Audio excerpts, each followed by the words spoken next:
begin by welcoming you all to the Summer Institute, the 12th Summer Institute, the second at the University of Richmond. And it's wonderful to see all of you.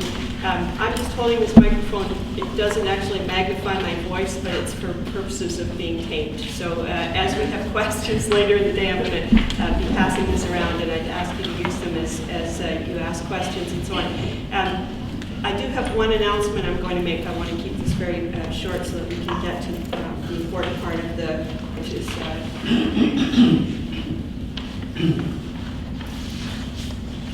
apparently now this does magnify. But let me just say that yesterday we received a new title for Stephen Durlaff's paper, and so you'll see on your program we've got this little white thing stuck to it. But I'm going to make yet another change, and that is to let you know that Stephen called after he made that change and said that he actually missed his flight.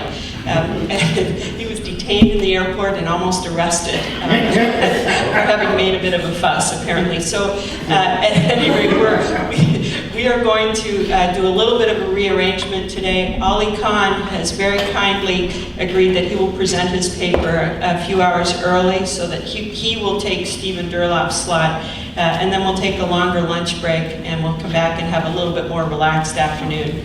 So I think it will work out fine, and when we get Stephen's paper, we'll make sure that you have access to it.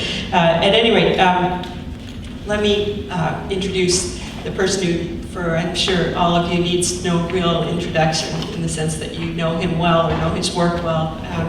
Jim Buchanan has been to every one of the summer institutes that we've had, and I think that's just incredible.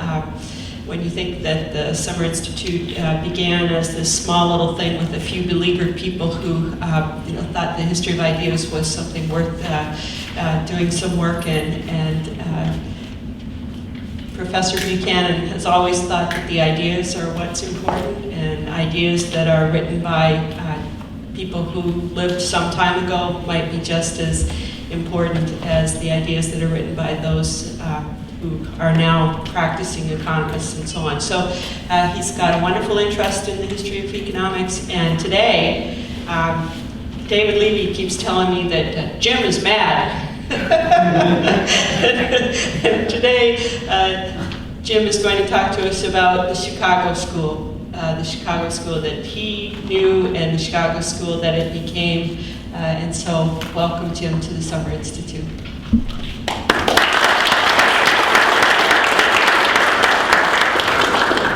Thank you very much, Sandra. I appreciate the opportunity to be here again. I always like to enjoy my presentations and the time that's spent at the Summer Institute. It's been a good operation. Let me tell you a little bit about how this talk started. When I thought, well, it might be good to give a talk on this particular subject, given the fact that I was a little upset, as David said, by the fact that the September-October issue of the University of Chicago magazine, as you can see as a main headline here, is Chicago School Thinking to Blame? And by Michael Fitzgerald, and it's a feature article in that particular issue. And he's discussing whether or not the Chicago School of Economics really is responsible more than any other School of Economics for the crises that happened in 2007-2009 period. And I was a little irritated at the piece because he makes only one little glancing reference at the Chicago School that I associate myself with. That is the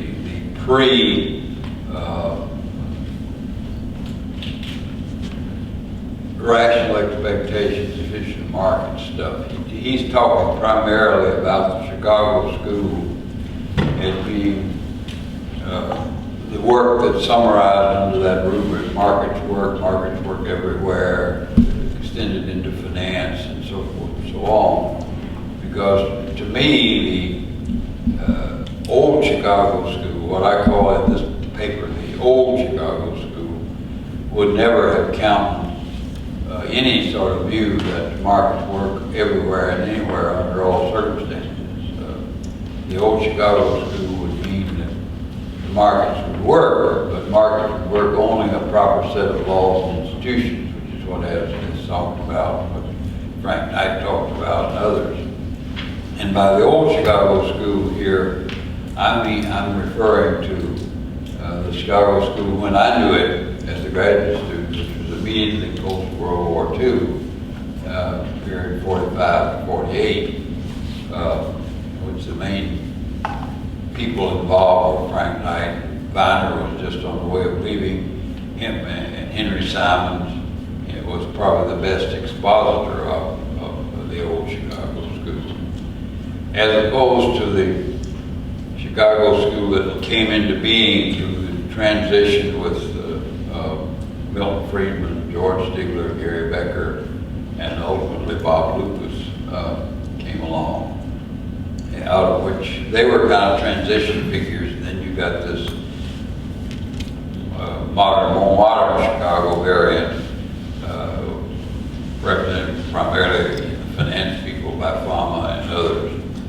But that was what I was irritated by, the fact that they neglected to recognize even the existence of a Chicago school prior to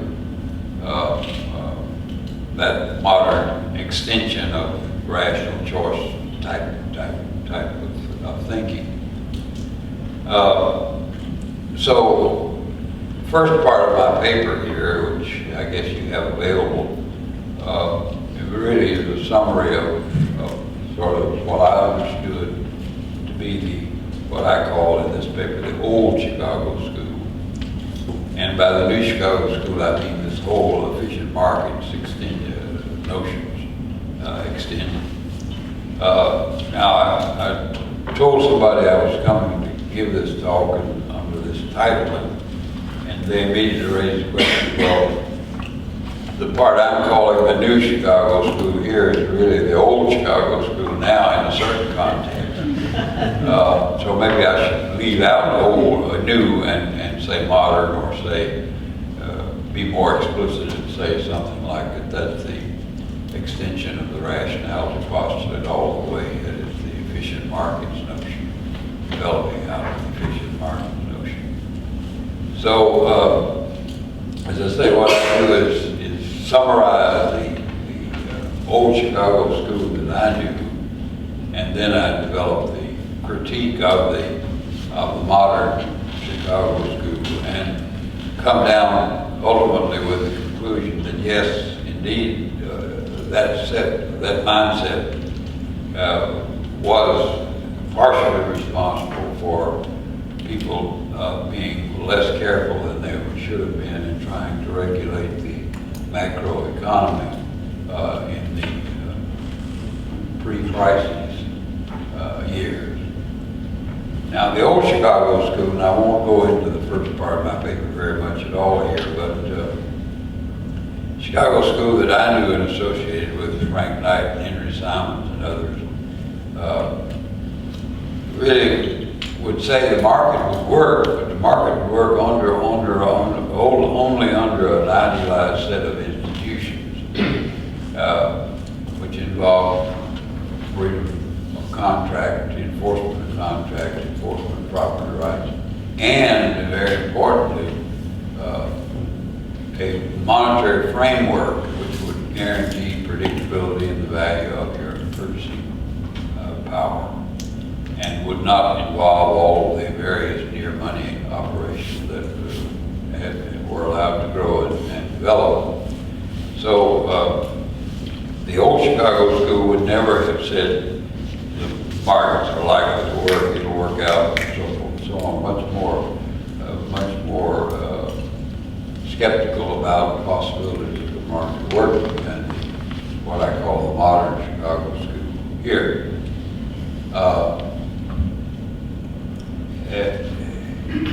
It's true that the old Chicago school and the new Chicago school, both, or the modern, both share this view of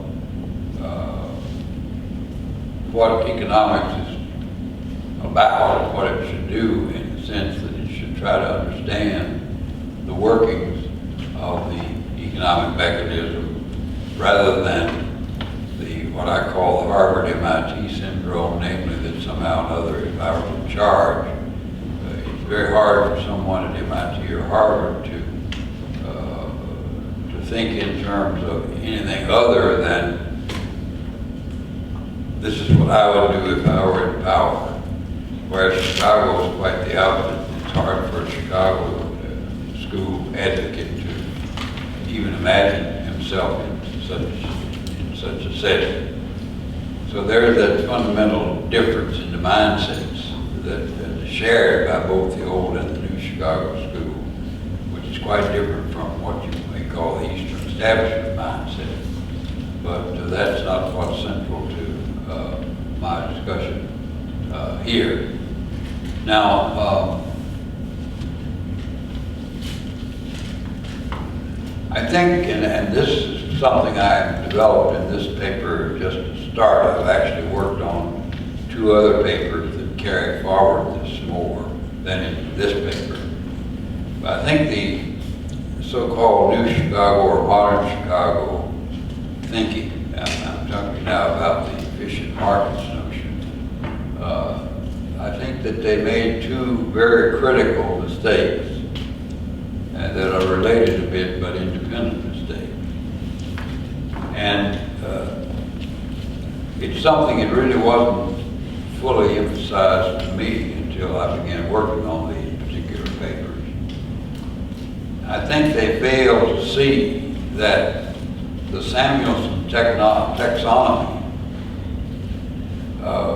was really useful here in the sense that applying it to the institutions of the market and then applying it to the institutions of the structure, the framework of the market.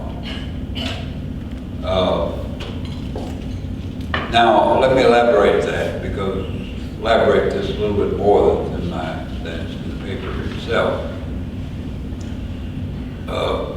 Paul Samuelson's short piece in 1954 entitled "A Pure Theory of Public Expenditure" really was a seminal piece for everybody who was working in the public finance literature, because we had before that, going back to the last century before, 19th century, we'd had attempts made to sort of extend the economics logic to public sector, to the collective sector, governmental sector, political sector.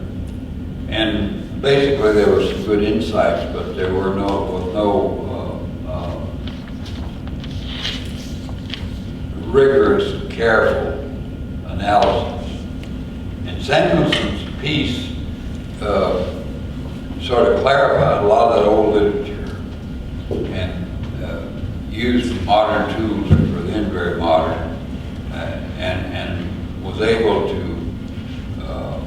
lay down the necessary conditions for optimality for goods that had these characteristics. Now, he did that by setting up this taxonomy in which all goods are divided into the whole set of goods of things that are valued by individuals are divided into 2 sets, namely the public or collective consumption set and the private or individual consumption set.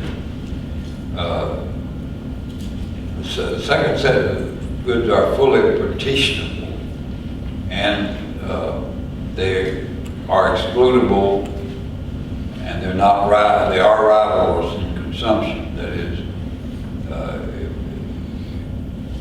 if you have some apples, they're your apples, and I can't eat the same apple you're eating, and so forth and so on.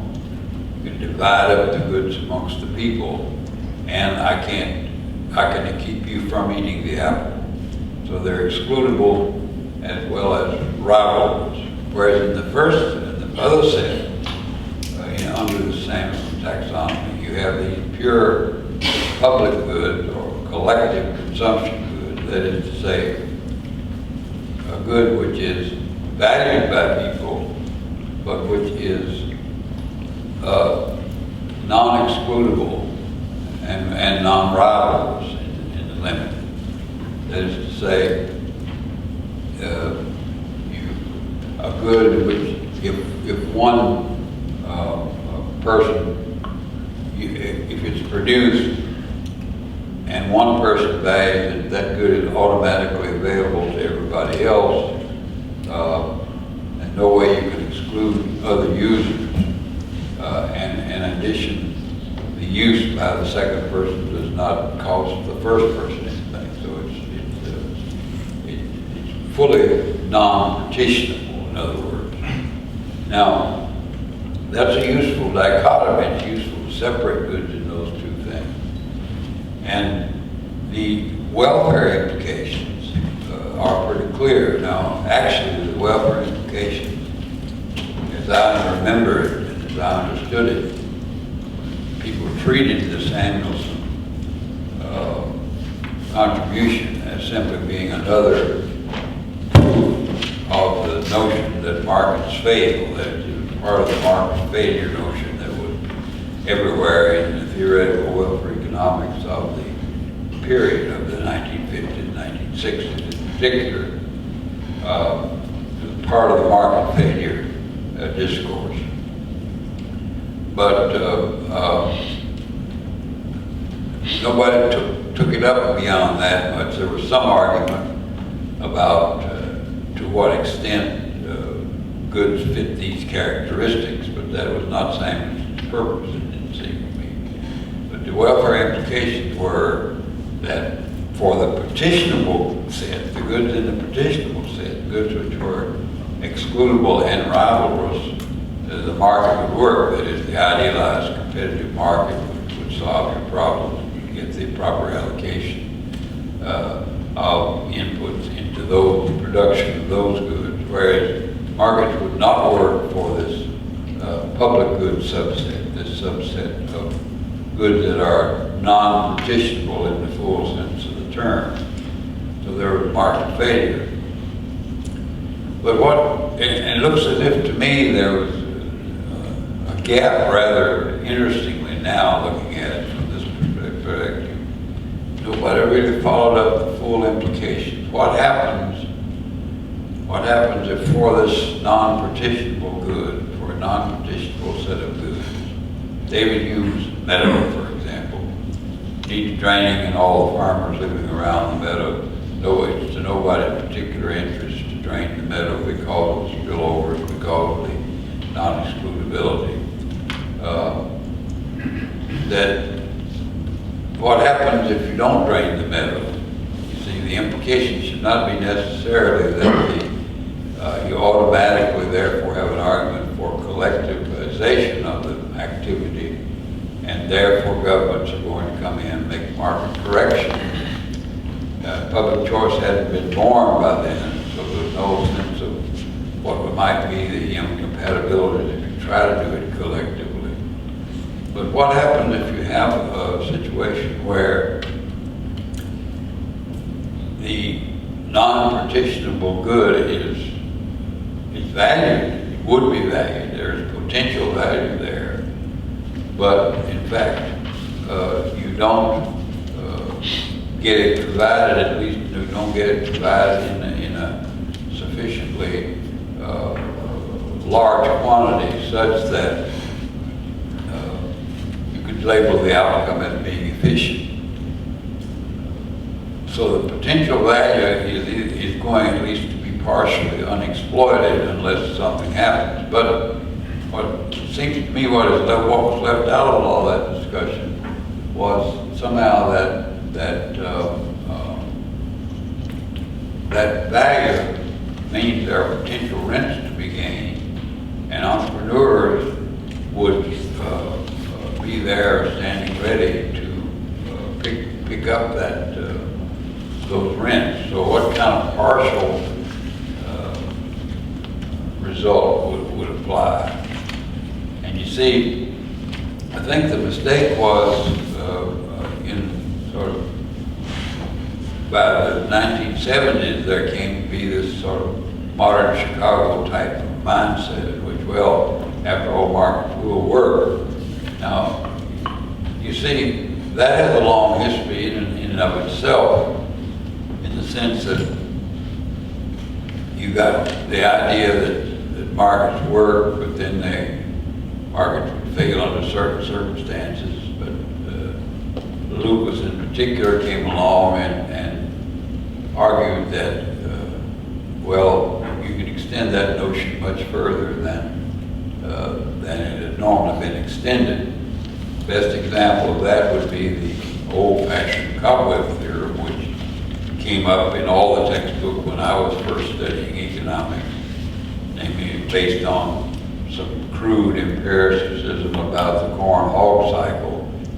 That is to say that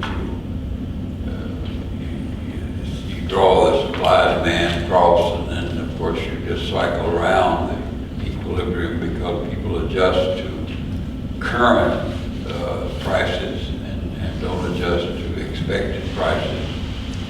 So once you recognize that, well, after all, people can be forward-looking, they can extend their rationality to the forward-looking markets, that you would always pay an entrepreneur or potential arbitrageur, rather, through time to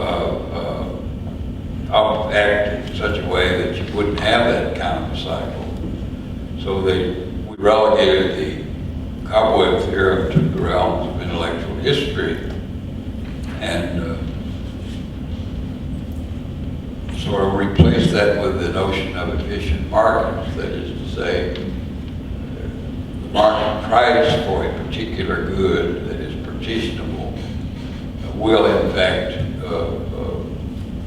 always reflect all of the information that's available, because if it did not reflect that, it would be a profit opportunity for some potential arbitrageurs to come in and secure those rents.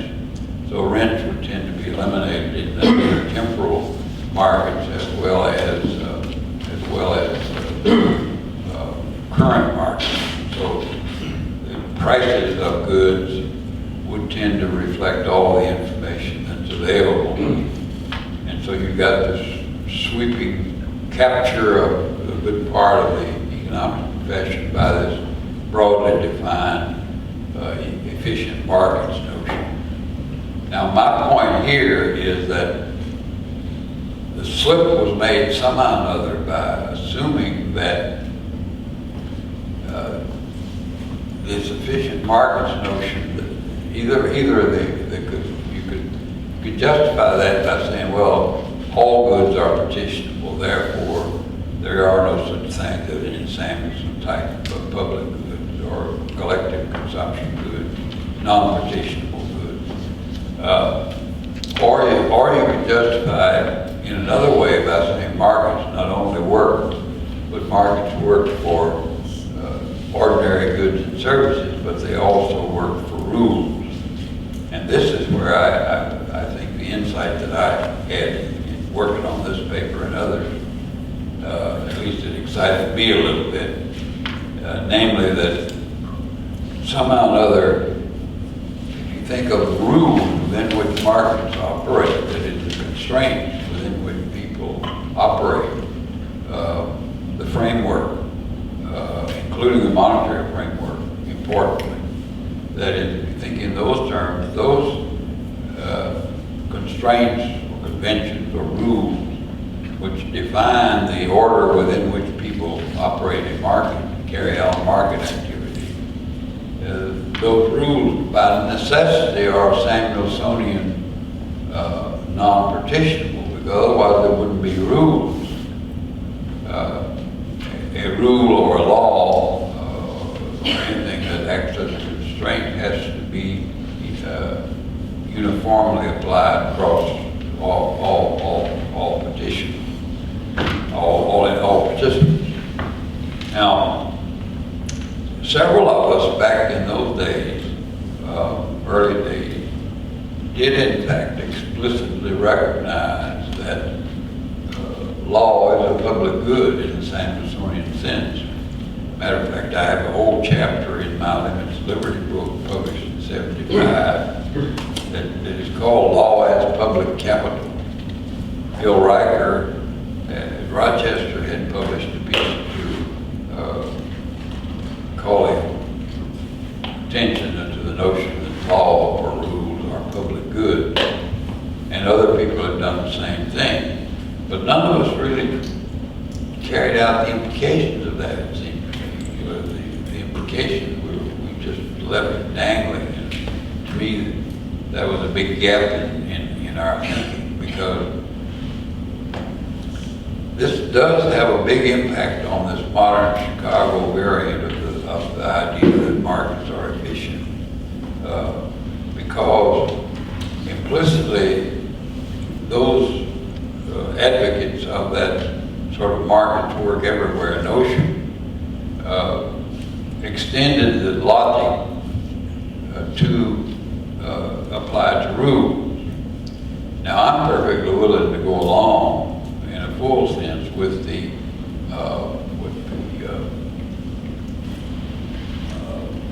markets work model or sufficient markets model, or apply to particularized markets, to markets for ordinary goods and services. But where they slipped up was they wanted to apply that, or did implicitly apply that, to the rules of the market. And there it just breaks down, because there you do slip into this other non-partitionable Samuelsonian set of goods, more or less necessarily. So in a sense, as you know, the old Mansur Olson story about you're walking along and you see a $20 bill, you're walking along with the Chicago economist, you start to pick up the $20 bill, and the Chicago economist said, oh, there's no $20 bill there, because if you'd been there, somebody would have already picked it up. So I can sort of go along with that, because the idea is that you have a competitive economy and all the goods are petitionable. You talk about petitionable goods, and you sort of start thinking in equilibrium mindsets here, that in equilibrium all rents are eliminated to you, so all opportunities have been arbitraged out, and therefore you can say that current prices are in fact reflections of the information that is available with respect to that particular good. But you see, that will not apply to the rules or the constraints within which the markets operate. You can't extend that back and say, therefore, a new institution, like in this financial institution in the crisis period, pre-crisis, the new institution, therefore, is efficient because it did emerge from a market-like process. It just simply wouldn't work. So you need to go back to the Samuelson notion of a genuinely non-petitionable good, non-excludable, non-petitionable, non-excludable, non-rivalable. Go back to that sort of good and think about what would happen, or what is likely to happen, if in fact you don't try to correct that politically, just allow that to happen. In other words, what kind of rules or what kind of constraints or what kind of are likely to emerge here. And if you can't apply, if you can't use this notion of the potential arbitrageurs coming in and making the corrections that would be required, what are you likely to get? You're likely to get still entrepreneurs trying to secure those rents in those settings, try to manipulate rules and regulations and constraints such that they will gain the lion's share of the rents. But that need not be the efficient set at all. So in a sense, the set of constraints of the market that would emerge from sort of unregulated dealings here and setting up new institutions and so forth would not in any way be subject to the classification as the efficient set, because they happen to emerge in a market-like process. So in a sense, you can allow for efficient markets, but you can say, well, the rules are likely to be inefficient, or they may be inefficient. They may be inefficient because it may do more harm than good to have some of these rules. It reminded me of an old monograph that Jacob Weiner wrote way back in the 1930s or 40s, which he called the customs union issue. If you have a trading group of countries and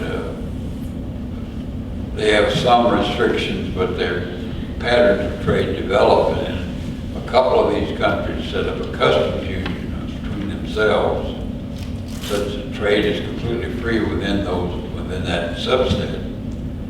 That will divert the resources to somewhat from the general pattern, and that actually may do more harm than good in Weiner's context.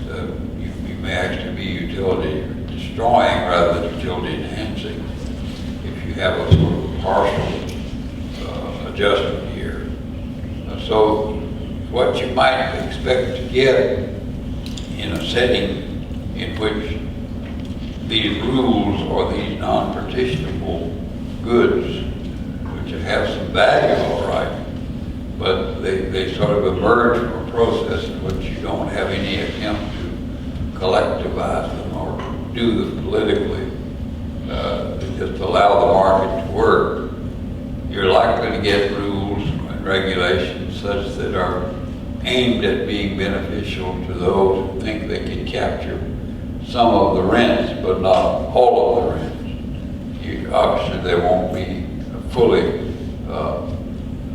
efficient. So you can expect there'll be inefficiencies, and you can expect differential gains because of this differential rent. One implication of this might be something like Cohesion, right? I think I'll write a piece called Cohesion Lighthouses. You remember one of the classic examples of a genuinely non-partitionable good is a lighthouse. Samuelsonian public good is a lighthouse.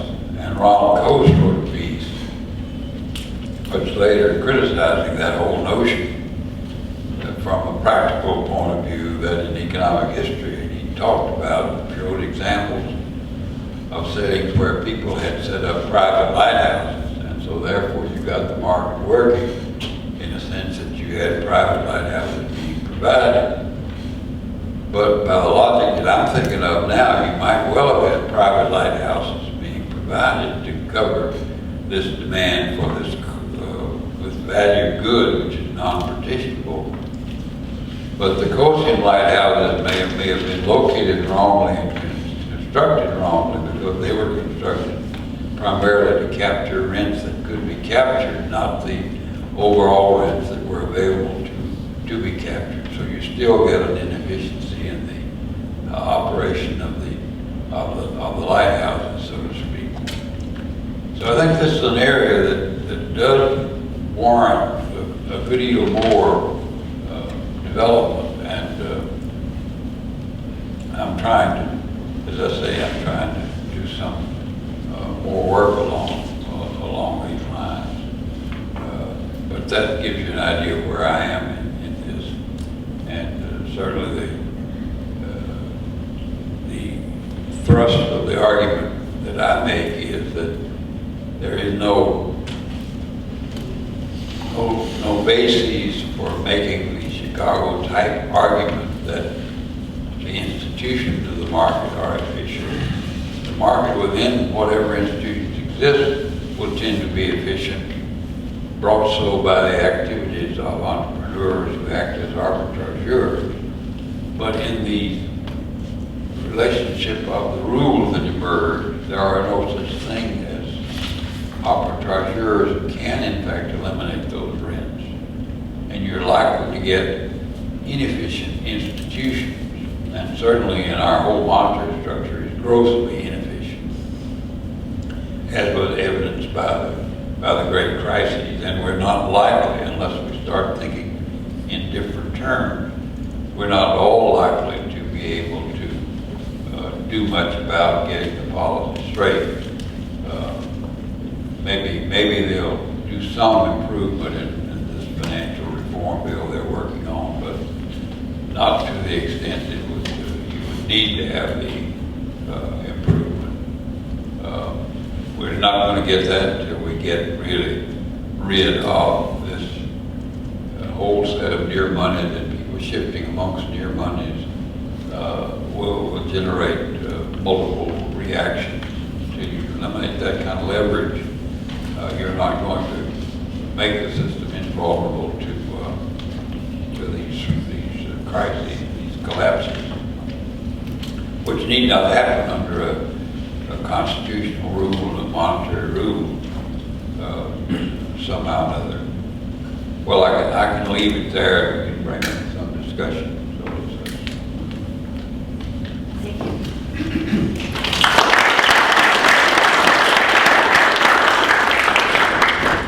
Questions or comments, put your hand up and I'll zip over with the microphone. Who's going to start? Stop.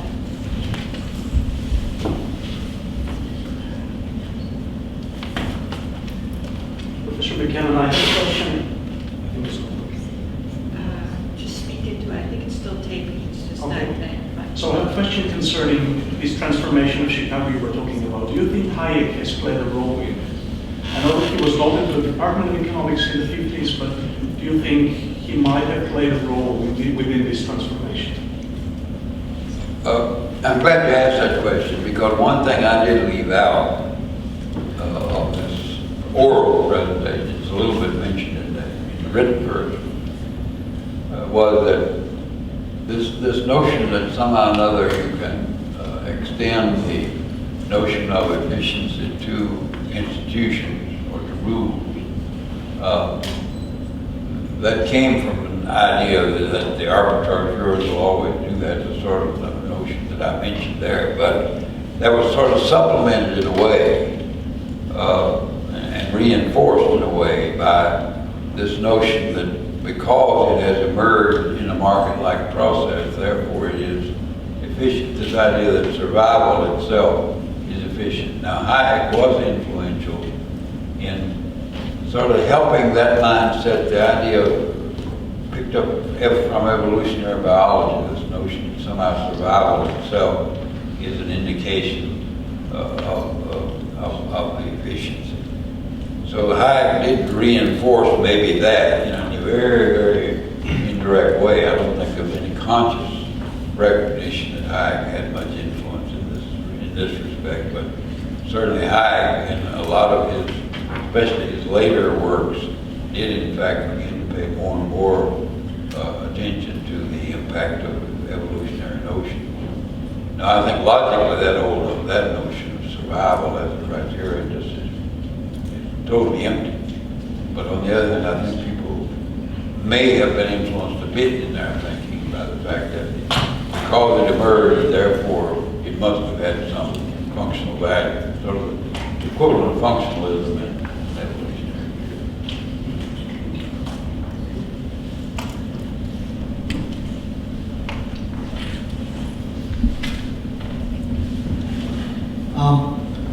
I mentioned to you that I enjoyed reading your paper, but this oral presentation I think gives me a better sense of what maybe you're arguing, and that discussion of Samuelson I think is helpful, because I think Samuelson may have actually confused the issues here, and I think what you're really arguing is something akin to a tragedy of the commons. And this distinction between partitionable versus non-partitionable, Samuelson put up. I think your perspective may be that markets, partitionable goods themselves take place within the commons. There is always this possibility at the constitutional level of those rents or the value that can be had through the use of the commons, that may be potentially subject to a tragedy of the commons of being dissipated if you don't have those rules in place, both with respect to partitionable goods and of course with respect to Smithsonian, those technological public goods. There is always this possibility that the value that is given by the commons, that Hume's idea of the swarm, the example of the swarm, that there is always this the value that can be dissipated with the wrong set of rules, or with rules that have are sort of de facto rules that have come into place through entrepreneurs trying to extract of those rents. You might be able to marry those two. It doesn't quite seem to me that it's quite so straightforward. It may be more confusing than enlightening to do it. Try to do it that way. Maybe you're right. Maybe you could be doing that. Yes, Professor Buchanan.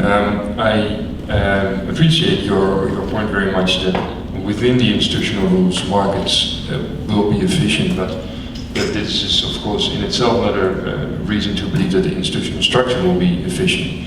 But I was wondering, where does this leave us in terms of democracy? Isn't democracy a way of at least ensuring that institutional rules will become more efficient over time with every election? Well, elaborate that a little bit. Well, in the sense that, okay, so there is a set of institutional rules, and then the market will do its work and will produce an efficient outcome within the institutional structure.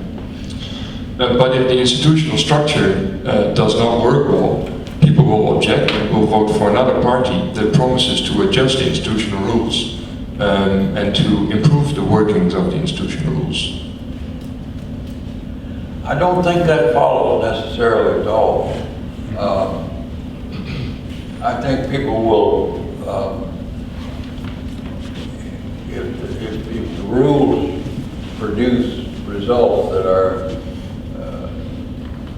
not desired because the rules may be wrong or something fouled up, people will replace. People no doubt would act through the political process to modify those rules, but I don't see that there would have any incentive very much to think in terms of what might be called a set of efficient rules. I mean, not necessarily move in the right direction. I don't see the logic behind sort of moving through politicians, through political office toward the frontier, so to speak. I think Gary Becker is fouled up on this, in the sense that he argued more or less what you're saying in a way. You can say he's arguing that the competition among interest groups is very analogous to competition amongst, through the political process, is analogous to competition in the marketplace, and therefore you're moving. You may be a different place on the frontier, but you're at least moving toward the frontier.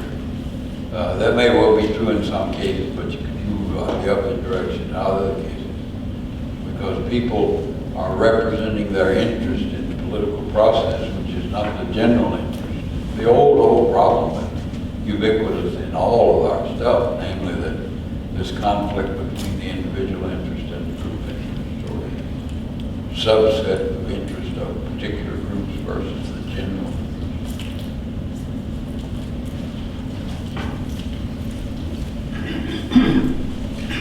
Jim, I wonder whether, in your narrative, whether Frank Knight might be a missing character there, in the sense that you recurred back to Simons and Viner. But in thinking about old and new Chicago, what I see in Frank Knight is an emphasis on human nature, on the passions and the reason and the conflict amongst them. where you get to modern Chicago and you find no passion there. It's all sort of a cool rationality, and whenever you have the cool rationality, whenever you have mutual gains, you have concord, the arithmetic demands it. And but Knight would say that there's a fundamental passion in terms of people want to be on top that transcends the arithmetic of mutual gain. And when in terms of the narrative between the changes between old and new Chicago, maybe there's something about Frank Knight played that pivotal role in your thinking, and many people's thinking back at that time, I think had a very different view of human nature than you found transmuted into modern Chicago with Becker, Stiegler, and so forth, particularly with Friedman being a kind of a in-between figure in that respect. I think you're right. I agree fundamentally with that invitation.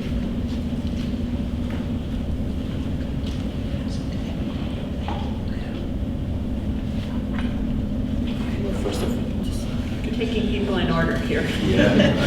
Thank you, Mr. Buchanan, for the speech. I have a question with respect to your point of view on a positive program for laissez-faire, because this was exactly the old Chicagoans were very well known for, and especially here Henry Sanders. Do you think that we need a new program, a new positive program for laissez-faire? My argumentation for that, why I posed the question, is that first you came up with a certain proposal towards the deconsolidation of money within the paper you submitted last year, with the weights and measurements and so on. And then the second issue would be that the general argument that we know of certain rules and of course of institutional arrangements that find an informed consent of the individuals which would be living under this certain new economic order. So therefore, do you think this would make sense to work on a new positive program for laissez-faire? And then the second question, would there be potential to jeopardize the methodological approach to economics then? I don't understand the last part. I can respond to your first point, but to this last point, I don't quite, the methodological part, I don't quite understand the implication. I'm very much interested in the first part, so the second part only referred then to the question, so if we want to follow Hayek in his own view that we don't know for sure of the good rules by heart, then we must stick to the discovery procedure of the individuals and basically tend to the evolutionary process to find the positive rules over the long run, basically. Wow. So therefore, could there be a problem if we come up with a positive program of laissez-faire that could jeopardize our approach of a bottom-up approach? Yeah, I get the point. Okay. Yeah. First of all, in the first point you make, I think it's absolutely correct that we do need something like Simon's monograph now, that is a positive program for really constructive reform. Now, as far as personal views is concerned, I don't know enough about the technical details of a lot of this, but on the other hand, I'm pretty much radical in terms of the transformation that's needed in the monetary financial sector. I would like to see us break up the big banks, really break them up. I think it's a very dangerous situation we're in. And somehow or other we have to adjust this to the international setting and also somehow introduce much more predictability and much less leverage involved in old financial structures. So I'm willing to really think outside the box, so to speak, in that respect. I think basically the Glass-Steagall Act, which was put in response to the 30s, really had a lot of merit in it. I think we repealed it at our cost.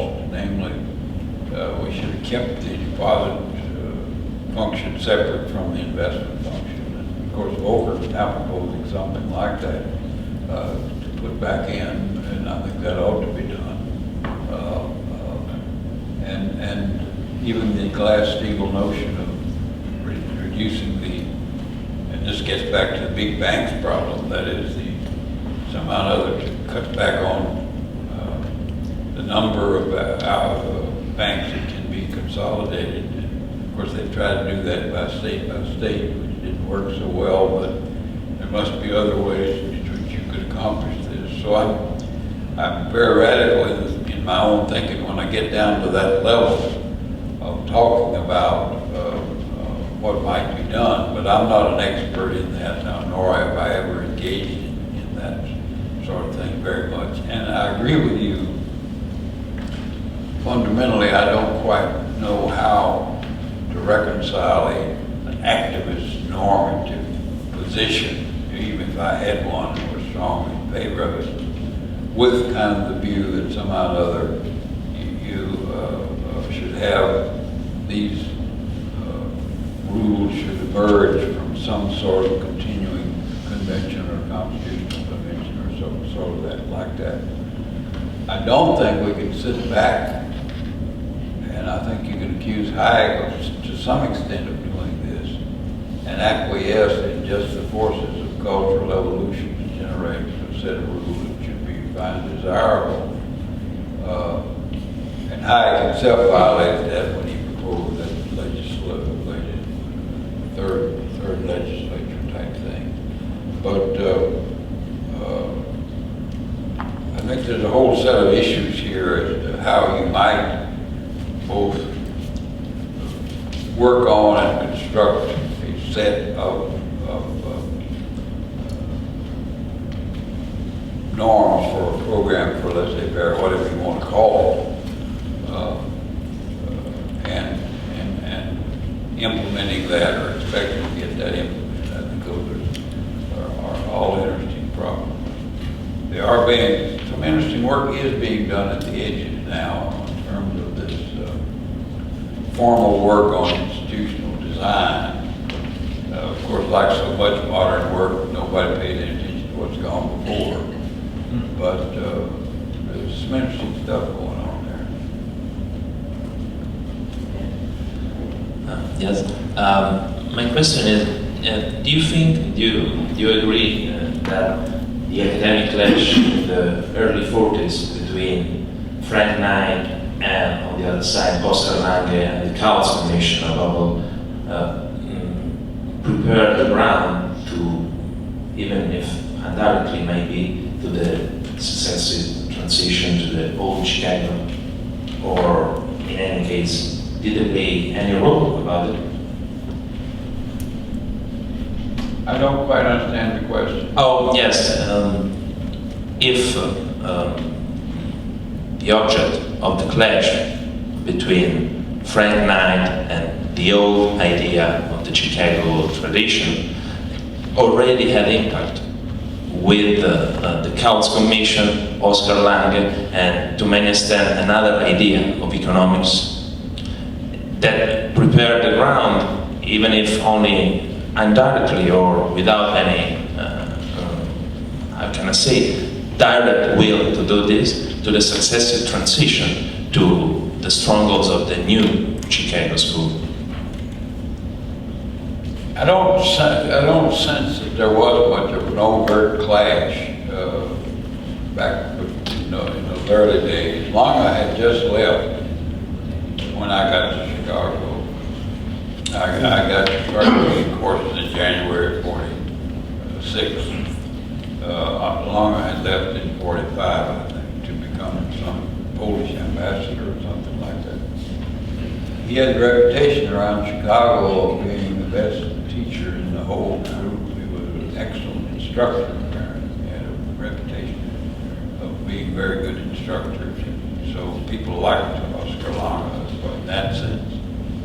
The Lange debate, Lange-Lerner-Dickinson debate with Mises and Hayek about the socialist calculation had long since happened, and that was not present in the discussion in Chicago at all, as far as I remember. That was not in the discussion. Nor had this methodological clash between the Coles Commission and sort of Friedman and others taking place yet. So I'm not germane to that discussion. It was present in the atmosphere that I was involved in. That came a little later in the early buildings. But so I don't know, that's not responsive to your point, but that's all I can say about it. My question is on methodology. Do you think that the experience of the crisis teach us that there must be a change not only in theory, but first and foremost in methodology, from the Schumpeterian methodological individualism to Hayekian methodological individualism? I don't quite know what you're referring to there.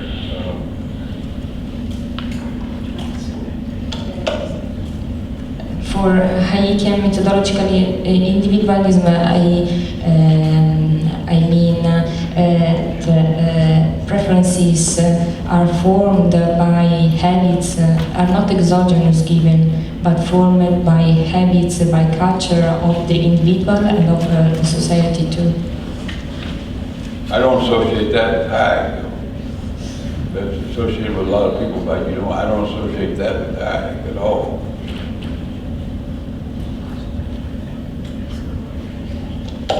Repeat that? I am not. I don't understand, sorry. Jepson doesn't think that's Hayek. Okay. So it is maybe because Hayek is very interested in how preferences are formed, and preferences, according to my interpretation of Hayek, are formed by I don't think habits. that's not central to Hayek's thought. I don't know of any big major emphasis on purposes of form. It's not there as far as I know. Of course, I would defer to your knowledge about that. Well, on the preference formation, that's involved with his argument with Galbraith, right? That Galbraith argues that if you've got preferences are formed by social pressure, they don't count. And Hayek goes after Galbraith on this, or say, look at that. We like Jane Austen novels not because that's born liking Jane Austen novels, but because we grew up in a context. And so there's an argument, sort of, that it's the criticism of Galbraith where I think that the sort of the stuff is most dramatic.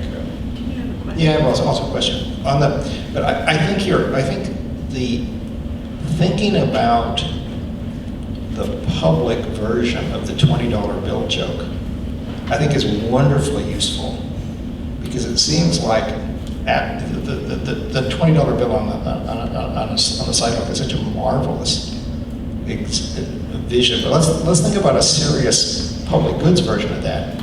And then instead of a $20 bill, we have 1/millionth of a $20 million bill. So we see 1/millionth of a piece. Okay. Now, are we going to pick that up? And well, the answer, may be, but we're probably going to need some leadership. We're going to probably need some coordination. We're probably going to need some collective action to pick that up. And then of course, you play with the numbers. But the difference between whether we're going to pick up the $20 bill or we're going to pick up a piece that's only valuable when a bunch of other people pick up pieces and then we glue them together and we paste them together. I think that's a terrific way of thinking about the difference between, are we going to do something where we can solve the problem with spending it when we get it up, or do we have to solve the problem by talking and organizing with other people to pick it up? And those are two very different issues. And I think that kind of things you were interested in, you were talking about last year, this sort of this weights and measures business. If we're going to change weights and measures, we've got to talk to a lot of people to do that. There's a real collective action problem. And so I think that the thinking about what the public version of the $20 bill result is I think that's really terrifically helpful. I think that's a point, and actually that's a good way of thinking about it in terms of you have this, you can only see a little bit of this $20 bill.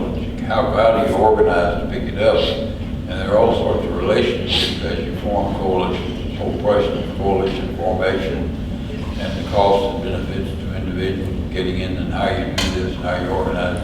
That's exactly the way it seemed to me we ought to go. But now the $20 bill example I introduced earlier remind me of, I said Mansur Olson, because I remember he used to use that, but I forgot something when I went over my notes here that I wanted to bring in that's useful, and Mansur's involved here. If you have one of these non-partitionable goods, total non-partitionable goods, and you don't get any attempt at overall collective action, what are you likely to get? You're likely to get particular groups forming these coalitions to try to get at least partial of those rents, including perhaps distorting what a good would look like and so forth and so on. So the closest that in the literature that, at least I haven't done any search of literature here, but the closest that I remember that's relevant here is Bob Nozick's stuff on anarchy. Nozick in Market State and Anarchy Market State, Newark, was responding to Murray Rothbard, and Nozick was arguing that, to be sure, let's start out with Murray Rothbard's competing protective forces, but eventually you'd have them merging and you get finally into a monopoly, one protective force which would become like a state. So in a sense, Nozick was looking at this question as how you emerge out of an anarchic situation. And Mansur Olson was worried talking about analyzing a situation where you have these roving bandits and eventually you have a stationary bandit, and the stationary bandits become the state. So in a sense, they're the closest equivalents to sort of what might emerge in these situations. You might get an emergent kind of a state that's based on a certain group getting in charge and collecting the rents from everybody else. But it puts a totally different slant on the way you think about the formation of the state and what the state is. And it sort of shocks those of us who like to think of the state as, at least conceptually, as having emerged from some sort of an agreement of contractual basis.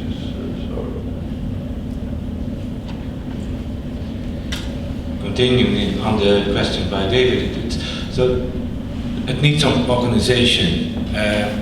My question to you is, who is the expert and how much expert knowledge is needed according to your view? So who are the experts and how much do we need them? That's a good question, but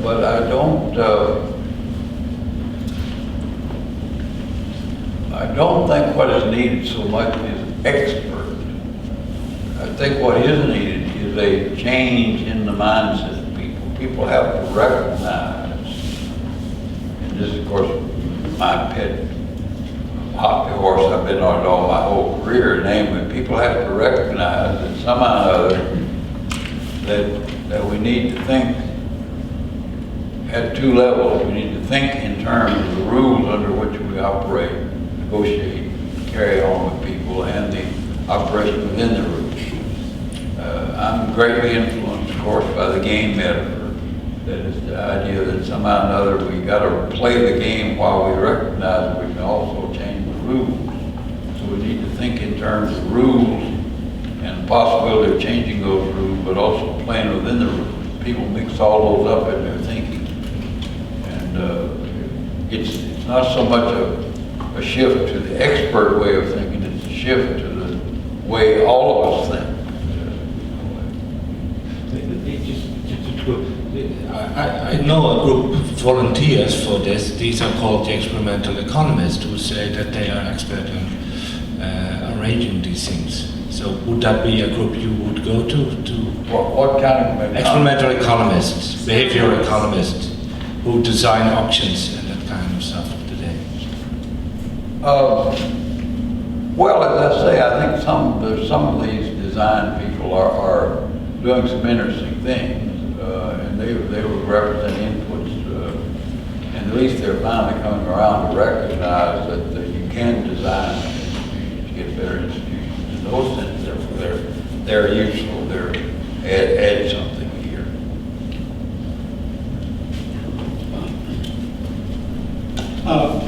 You mentioned the pessimistic view about the political competition, but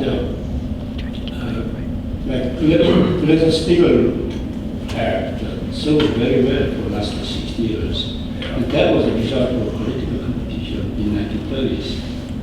So I was wondering if we are pessimist about the political competition, then what is the engine of progress? It looks like we make progress in some sense, and we are making progress just by luck, or because of intellectual entrepreneurs, and like what you just mentioned about people, change their mindset, distinguish the rules and play on the rules. And that sounds like, to me, intellectual entrepreneurship. And it looks like, what do you think the hope for progress is intellectual entrepreneurship? So I wonder what you think about it. Well, I do think that competition. I'm not decrying competition in politics or political competition, and no doubt some changes do emerge from a competition. David was working on some interesting stuff. He was mentioning the FDIC emerged as a result of a competition with another set of ideas in the 30s. And no doubt sometimes competition will generate a more favorable outcome than it would be without the competition. There's no doubt about that. So competition will work. And certainly there's room for intellectual entrepreneurship. It gets back to the laissez-faire question earlier. It's just that there's no sort of, it's a leap, in other words, to sort of apply this sufficient market thinking all the way over to the competition amongst rules, politics, and so forth and so on. I don't know about the $20 bills, but I can tell you there's a lot of loose change, small change lying around on the streets, and that every time I go out and jog, I find pennies, nickels, dimes, quarters, and once I found a $10 bill actually. So I guess while people would pick up a $20 bill if it were there, maybe it's not worth it to bend over and pick up a penny. But there's a lot of loose change out there. But I wanted to ask you about, you made this point about the proliferation of near monies as undermining stability of the value of money. How would you prohibit that or stop it? And would you really want to stop it? It seems to me like this is kind of a market mechanism. Entrepreneurs, financiers are trying to capture those rents, and so they create these new monies, which there seems to be a demand for. So, first of all, how would you stop it? And secondly, is it a good thing to stop it? Well, first of all, I believe ignorant as far as the details of all these financial instruments and so forth and so on. And I get this gets you directly into what you're referring to, directly into this whole notion of are there any benefits of and cost of narrow money, they call it now, versus, I guess, broad money or whatever. I was trained, I guess, maybe hard for me to shake out of the view of Henry Simons, namely that as long as people can shift amongst the different near monies with differing amounts of backings to those near monies, you're going to have multipliers, cascades. And if you want to prevent that, you have to somehow sort of squeeze down and say you can only, in other words, in the old-fashioned banking literature with support of the Henry Simons urban efficient notion of 100% full reserve banking money. What that would mean in the modern context, I'm not quite sure. I certainly would be on that side of the issue. Whether or not it accomplishes, I know there are arguments, there are strong mathematical arguments. I think it's Neil Wallace has a piece which is arguing in favor of, against narrow money, in favor of this open money. And I'm not sure, intuitively I reject that argument, but I don't know enough about it, either institutionally or logically. Those are the set of questions that would be useful if you, or hopeful if you think these financial regulations discussion would be going on, but whether they're proceeding that way, I just don't know.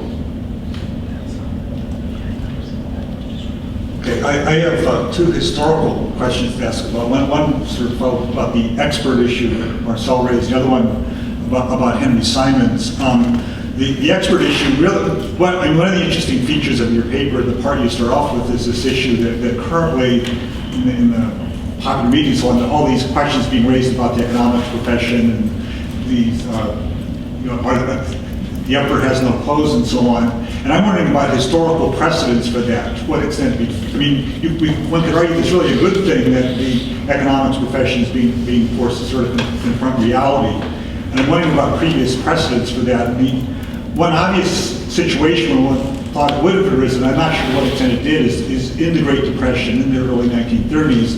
And my impression is that although the economics profession wasn't in particularly good odor back then, that many more questions were being raised then about the overall system than are today. Today it's basically, as you were saying, as people have been saying, it's more about tweaking the rules and getting a little bit better regulation, but nobody is seriously talking about totally abandoning the financial system or even kind of overhaul of all these sort of near money things.